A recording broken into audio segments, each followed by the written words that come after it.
700 Club, they had a hailstone the size of a basketball that went through a garage in Nebraska.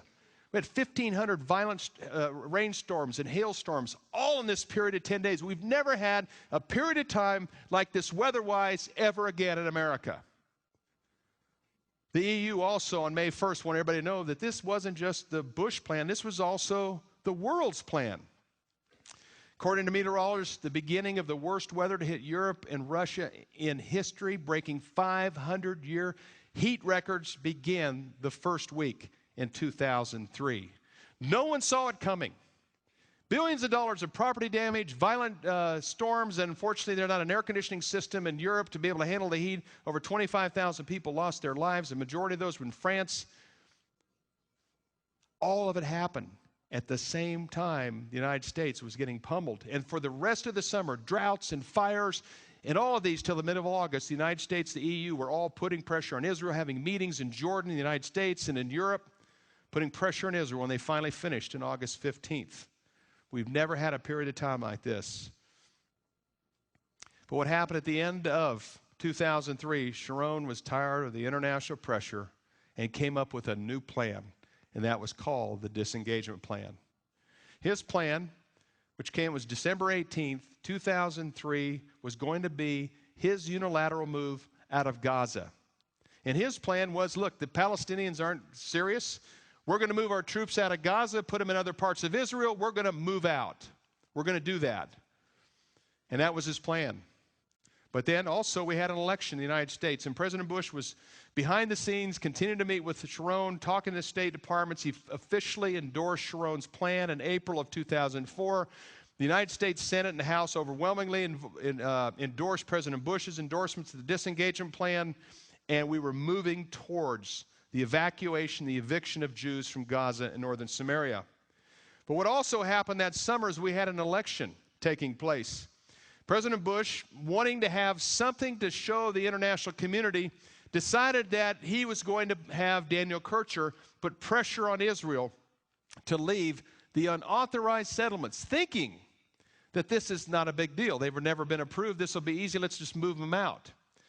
Well, the first 9, 10, 11th, and 12th of August, August 9, 10, 11, and 12, Daniel Kircher was Israel, putting big pressure on Israel to leave the unauthorized settlements. Hurricane Charlie was working its way up the Gulf. Over 1.2 million people were being evacuated from St. Petersburg and Tampa. All of a sudden, Charlie makes a right-hand turn, 90-degree turn, goes right into Punta Gorda, Florida, and goes into Polk County, Florida, where there's more trailers and mobile homes than any county in Florida, and that's what unauthorized settlers live in Israel. Completely wiped out 3,500 trailers and mobile homes and damaged another 7,000. At the time, they were trying to push Israeli settlers out of their trailers and mobile homes.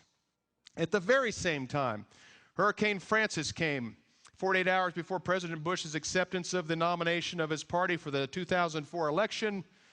Francis, Sharon says we're going to move out, we're going to disengage quicker than we'd planned to. All of a sudden, Hurricane Francis becomes the size of Texas. 3 million people are called to evacuate, and President Bush's brother could not even go up to the nomination speech because he had to oversee this massive storm the size of Texas that had taken President Bush's news about his acceptance speech completely off the newspapers. Hurricane Ivan came ashore on Rosh Hashanah, and then Gene came ashore on Yom Kippur. Gene was interesting because on 9/21, President Bush, to look very presidential, told the UN General Assembly at 11 a.m. that morning on September 21st that Israel must freeze settlement construction, Israel must leave unauthorized settlements, Israel must negotiate in good faith. And I told my wife, let's watch what happens with Hurricane Gene, who's dissipating. It was dying in the ocean. And all of a sudden, in my book, I have the National Hurricane Center official reports in the next 48 hours. Matter of fact, within an hour, Hurricane Gene began to regain its strength, then went east, southeast, southwest, west, and went right back to Florida, did a complete loop in 48 hours and landed almost where Hurricane Francis did. A storm that was dead. It was history. It was called off, and the PhD said we'll be studying this for years. President Bush's brother state pummeled. Record-setting U.S. evacuations. U.S. government $12.8 billion appropriations. U.S. insurance companies lost $25 billion. Uninsured losses, $20 billion. That was the estimate. Florida agriculture loss reached $3 billion. Combined, Charlie, Francis, Ivan, and Jean damaged more than one of every 5 Florida homes. And President Bush was pressuring Israel at this particular time to divide and to leave land that God intends Jews to live on. Israel's disengagement began August 17th through August 23rd, and this was many people, Jews and Christians all over the world, were praying that God would intercede and stop the disengagement. But the Lord showed me right before that this has to happen prophetically, but there will still be consequences. Israel's disengagement evictions completed on 8/23. The last settlers were forced from their homes in northern Samaria. Today we accomplished the first phase of the disengagement problem relating to the evacuations of civilians, said Israel's Defense Force Chief Daniel Halutz.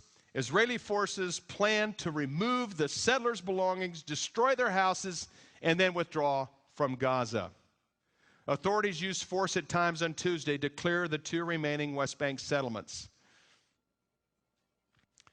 And then President Bush that same afternoon said, I want to congratulate Prime Minister Sharon for having made a very tough decision. As I said in my remarks yesterday in Salt Lake City, the Prime Minister made a courageous decision to withdraw from Gaza. We have got Jim Wolfson on the ground, helping President Abbas develop a government that responds to the will of the folks in Gaza. In other words, this is the step 1 in the development of a democracy.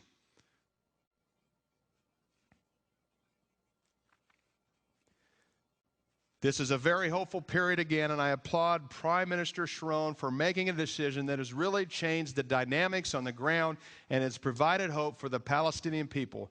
My vision, my hope is that one day we will see 2 states, 2 democratic states living side by side in peace and security. Within a couple hours of President Bush's statement, Tropical Depression 12 formed near the Bahamas. It just evolved out of nowhere like a lot of these events. On Wednesday, August 24th, by 11 a.m., the newly formed Tropical Depression was upgraded to Tropical Storm Katrina in less than 24 hours. In 48 hours, Katrina becomes a hurricane. On Friday, Hurricane Katrina comes ashore in southeast Florida. And by Monday, August 29th, Katrina became a fierce and enormous Category 4 hurricane that hit Louisiana, Mississippi, and Alabama, devastating the city of New Orleans. It was the largest disaster in U.S. history, affecting the area the size of Britain. The United States has already appropriated $117 billion. The insurance companies are estimating over $45 billion in insured losses. There's probably $30 or $40 billion in uninsured losses. The insurance companies right now are fighting with homeowners over who's going to be responsible for this. We have a $200 billion disaster. People around the world could not believe that this happened in the United States. It was 10 times larger than anything else we'd ever had. The front page news of Washington, D.C. for 32 days had Katrina on it. The same terminology they used to explain what happened in Gaza a week before was the same terminology being explained to what happened in New Orleans. Refugees leaving Gaza, evacuees leaving Gaza, living in tents, hotels, and parks. Same thing in Israel. Same thing in New Orleans. 225,000 homes and businesses destroyed in Israel. In Louisiana, Mississippi, and Alabama. 2,700 destroyed in Gaza and northern Samaria. The parallels go on and on and on. You could see this collective fury and fire and wrath even when these things happen. And it's tragic these things happen, and many people are impacted and affected. But things happen really uniquely when God's covenant land is touched. I'll close with these because I'm out of time. But these 3 record-setting hurricanes. Katrina was the 6th most intense hurricane in Atlantic Basin history. Rita, a few weeks later, was the 4th most in Atlantic Basin history, and Wilma was the most intense hurricane in Atlantic Basin history. The United States was actively involved in negotiations during all 3 of these. I've already mentioned Katrina. During Rita, President Bush had King Abdullah from Jordan in the White House deciding on what they were going to do next. There were some other things, quartet meetings right around that moment. And then the day that Condoleezza Rice told the U.S. Senate Foreign Committee that